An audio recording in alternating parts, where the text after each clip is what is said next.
Hello दोस्तों, welcome back. आज एक ऐसा दिन है जो पूरा हम चाइना के ऊपर ही लगाने वाले हैं और कुछ न्यूज़ भारत के साथ रिलेटेड है। बहुत ही इंटरेस्टिंग वीडियो है दोबारा से। और यहाँ मैं चाइना में बैठा हूँ और जब मैं ऐसी न्यूज़ देखता हूँ मुझे लगता है ये क्या हो रहा है यार, ये हिंदुस्तान को क्या हो गया है।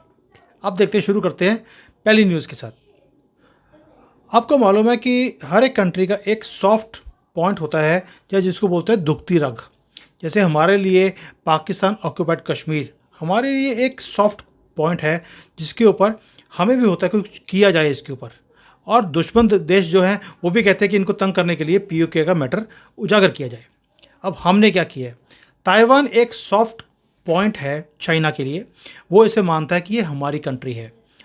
और भारत ने क्या किया है, जैसे जैसे चाइना अगर हमें आंखें दिखाने की कोशिश करता है, हिंदुस्तान उसका जवाब डिफरेंट तरीके से दे रहा है। ताइवान में हमारे 3 एक्स जो आर्मी चीफ हैं या आर्मी के लोग हैं वो वहाँ बैठे हुए हैं। वहाँ पर कोई कॉन्फ्रेंस चल रही है। आप सोच के देखिए, ताइवान के अंदर हमारे आर्मी के लोग चीफ वो क्या कर रहे होंगे, क्या स्ट्रैटेजी बना रहे होंगे। क्योंकि ताइवान ने कभी लड़ाई लड़ी नहीं है। भारत ऑलरेडी एक ऐसी पावर है जिसने युद्ध भी लड़े हुए हैं और जीते भी हुए हैं। तो वी नो हमारी जो स्ट्रैटेजीज़ हैं और है, we are known for it. और अभी आर्मी चीफ्स वहाँ बैठे हैं। आप सोच के देखो सबसे ज़्यादा दुख किसको हो रहा होगा, दर्द कहाँ कहाँ हो रहा होगा, आप सोच सकते हैं। इसको बोलते हैं पावर, इसको बोलते हैं जलवा। बिना नाम लिए हमने ऐसी जगह पे लात मारी है जहाँ पर दर्द इतना हो कि आवाज़ भी ना निकाले अगला। इसको बोलते हैं पावर। और ये मोदी जी करते हैं। मुझे इसी बातों की खुशी होती है। उसके ऊपर जयशंकर जी का स्टेटमेंट आ गया कि जी हमारी जो यूनाइटेड नेशंस के अंदर परमानेंट सीट है उसके हम दावेदार हैं, सारा वर्ल्ड हमारे साथ है। सिर्फ एक चाइना है जो अपनी वीटो पावर को यूज़ करके हमें परमानेंट सीट के ऊपर नहीं आने देना चाहता। क्यों? चाइना को लगता है कि भारत अगर यूनाइटेड नेशंस के अंदर भी पैरेलल आके बैठ गया तो दर्जा भारत का और चाइना का बराबर आ जाएगा। वो ये नहीं चाहता। सो इसलिए वो हमारी पोजीशन को ब्लॉक करता बार बार। थोड़ा सा पाकिस्तान के साथ प्यार भी बहुत ज़्यादा उनका, तो पाकिस्तान भी चाहता नहीं है, वो भी जाके चूं चूं करता है कि भैया इनको इस स्टेज पे मत लेके आना, अदरवाइज़ हम अपने कंट्री में मुंह दिखाने के लायक नहीं रहेंगे। वैसे भी वो मुंह दिखाने लायक तो है ही नहीं पाकिस्तानी अपने लोगों के सामने। बट फिर भी एक होता ही है कि देखिए जी, वो भी एक नॉर्मल कंट्री है, हम भी हैं। अगर हम यूनाइटेड नेशंस के उसके ऊपर आ गए, परमानेंट सीट पर आ गए, पाकिस्तान वालों का क्या होगा आप सोच के देखिए। इसलिए चाइना की भी मजबूरी है, उन्होंने कुत्ता पाला हुआ है, उसको भी देखना पड़ता बेचारे को। ये होगी दूसरी न्यूज़ जो जयशंकर जी ने चपेट मारी है। अब उसके बाद क्या हुआ है कि जब हम भी कुछ करेंगे तो दूसरा भी कुछ करेगा। अब चाइना ने हमारे G20 के ऊपर, आपने सुना होगा न्यूज़ में, कि जो हमारा वसुदेव कंडूम हमने लिखा हुआ है उसको इन्होंने बोल दिया we have a objection for it. मेरी अपनी एक एनालिसिस डिफरेंट है इसके ऊपर कि वो ऑब्जेक्ट क्यों कर रहे हैं। देखिए, हम बोलते हैं कि the world is one family, we are all one family. China का कहना कुछ और है कि वी आर चुंगो, means we are the centre of the earth and सारा वर्ल्ड हमें बिलोंग करता है। क्यों? क्योंकि हर एक कंट्री में चाइना टाउन है। चाइना टाउन का मतलब है कि चाइना आपकी कंट्री में, that means all this belong to me. इसलिए उनको दर्द है कि आप कहते हो कि the whole world is my family, but no, it cannot be. It is China's, it everything belongs to us and this right should be to given to us, not to you. ये mentalities का, ideologies का फ़र्क है और कुछ भी नहीं है। दर्द किसी चीज़ का नहीं है, वो बिना बात पे एक बनाया हुआ दिमाग में कि बस हम ही हम, बाकी कोई रहना नहीं चाहिए। इसीलिए ये चीज़ें आती हैं। ये पागलपन है। जैसे मुसलमानों के अंदर है असीम कौम, असीम हमारा, असीम मतलब कि नंबर 1 और नंबर 2 कोई है ही नहीं, क्योंकि नंबर 2 को हम गला काट के ख़त्म कर देंगे। वही हाल चाइना का भी है। ये हो गया, बार बार बता रहा हूँ आपको, दर्द कहाँ कहाँ हो रहा है, इसलिए ये आवाज़ें निकलती हैं।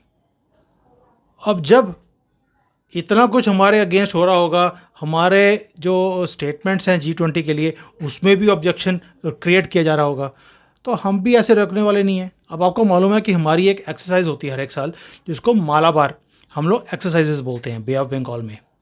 और ये बड़ा चोक पॉइंट है जिसको रोकना ज़रूरी है, और इसलिए इसके अंदर हम लोग जो क्वाड के मेंबर्स हैं उसमें शामिल होते हैं। ऑस्ट्रेलिया उसके अंदर नहीं था, जापान ऑलरेडी था, अमेरिका ऑलरेडी था, भारत था।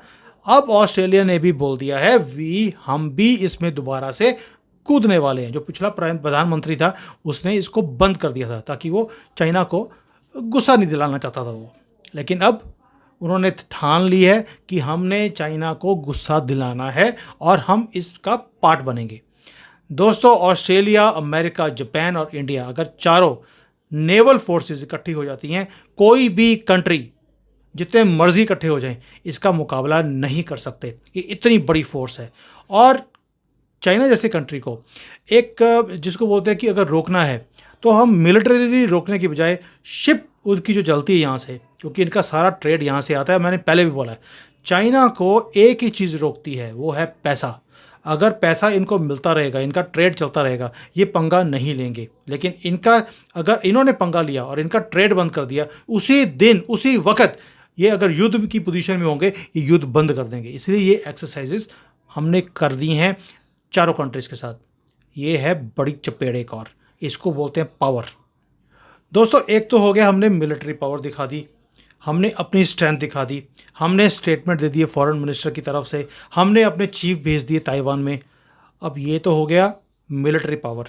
अब मैं आपको बताता हूँ अपनी इकोनॉमिक पावर। आज की डेट में मैं हमेशा बोलता हूँ कि एक कंट्री को आगे बढ़ने के लिए मिलिट्री एंड इकोनॉमिक दोनों पावर्स को होना ज़रूरी है। दोस्तों, आपको पता है कि कल मैंने आपको एक वीडियो बनाया था कि ऑलरेडी जो यूएसए के बैंक्स हैं उनकी हालत ख़राब है। 10 और बैंक्स 3-4 ऑलरेडी बंद हो चुके हैं, 10 और की रेटिंग नीचे आ गई है। और हमारा बैंकिंग सिस्टम का ये हाल है कि जो स्टेट बैंक ऑफ इंडिया है उसके हाईएस्ट प्रॉफिट्स आए हैं इस महीने में। उसने किस किस को पीछे किया है? रिलायंस इंडस्ट्रीज़ को भी पीछे कर दिया, अदानी पावर को भी पीछे कर दिया। उसने जो हमारे इंडियन ऑयल है, इतनी बड़ी कॉरपोरेशन है, और आपको मालूम है अब तो हम वैसे भी सस्ता तेल खरीद रहे हैं, तो उसके बाद इतने प्रॉफिट होने के बाद भी एसबीआई ने उनको भी पीछे कर दिया है। इसको बोलते हैं इकोनॉमिक पावर। और ये इकोनॉमिक पावर अब बढ़ती जाएगी। क्यों? हमारे बिजनेसेस राइज कर रहे हैं, नए बिजनेसेस और आ रहे हैं, अपना बैंकिंग सिस्टम बहुत सॉलिड है। This is our economic power.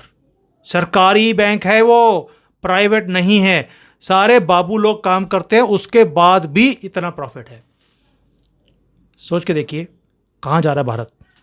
उसके बाद एक और आंकड़ा आ गया इकोनॉमिक पावर का कि जो हमारी इलेक्ट्रॉनिक्स की इंडस्ट्री ज़ीरो थी, 99.9% मोबाइल और जो सारे इलेक्ट्रॉनिक आइटम्स हैं ये हम चाइना से इंपोर्ट करते थे पप्पू जी के टाइम पर। लेकिन मोदी जी ने आकर इसको रिवर्स करना शुरू किया और 2016-17 तक हमारी ये इंडस्ट्री खड़ी होनी शुरू हो गई थी। हमको 3, साढ़े 3, पौने 4 लाख करोड़ के एक्सपोर्ट या मैन्युफैक्चरिंग करते थे। दोस्तों, 5 साल उसके बाद अभी ये हाल है कि हमने 8 लाख करोड़ के आंकड़े को पार कर दिया है। भारत में बनती हैं चीज़ें सारी। ये है जलवा। और अगले साल में आप देखोगे एक और ट्रांसफॉर्मेशन आएगी। जैसे ही हमने इंपोर्ट्स को बंद किया कि भी चाइना के रास्ते विंडो और दरवाजे बंद, कोई भी इलेक्ट्रॉनिक चीज़ें वहाँ से नहीं आएंगी, उसके अगले दिन 44 कंपनीज ऐसी हैं जिन्होंने रजिस्टर कर दिया कि भाई हम भारत में ही पार्ट्स भी बनाएंगे और ये सारे इलेक्ट्रॉनिक्स की चीज़ें भी भारत में बनाएंगे, हमें इसके ऊपर रजिस्टर किया जाए। ये हो गया। अब जब इतना इंडस्ट्री आ रही होगी भारत में, चाइना के मुंह में पानी नहीं आएगा तो क्या होगा? क्यों? चाइना को एक ही चीज़ चाहिए, dragon is hungry for business. और चाइनीज़ गवर्नमेंट ने क्या किया है? इसका विरोध करने की बजाय या WTO में जाके बोलने की बजाय कि देखिए जी भारत हमारे साथ गलत कर रहा है, चाइना ने अपने जो सेंट्रल बैंक है उससे एक बहुत बड़ी इन्वेस्टमेंट फंड खड़ा किया है, जहां पर वो अपनी चाइनीज़ कंपनीज को बोल रहे हैं कि भारत एक गोल्डन एरा की तरफ जा रहा है। They are going for expansion, they are going for growth. और अगर चाइनीज़ कंपनीज को पैसे बनाने हैं उन्हें भारत में जाना पड़ेगा और वहाँ जाकर अपने यूनिट्स को लगाना पड़ेगा एक हिंदुस्तान के पार्टनर के साथ। और उसको लगाने के लिए, आपको शिफ्ट करने के लिए, आपको मशीनरी लेके जानी है, आपको उसके लिए पैसे चाहिए। हम एक फंड बना रहे हैं, इंडिया फंड। चाइना बना रहा है अपने लोगों को बोलने के लिए आप भारत में जाकर इन्वेस्टमेंट करिए। दोस्तों, जिस दिन दुश्मन कंट्री ऐसे स्टेप्स ले, उसका मतलब है आपका भविष्य सिक्योर है। और मोदी जी को मैं पहले बोला था, वो इनकी रीढ़ की हड्डी, इनकी बैकबोन को तोड़ रहे हैं, उन्होंने तोड़ दी है। और दूसरे आदमी ने बोल दिया है कि now we have to reverse the things, हमें भारत में जाकर मैन्युफैक्चरिंग करनी पड़ेगी।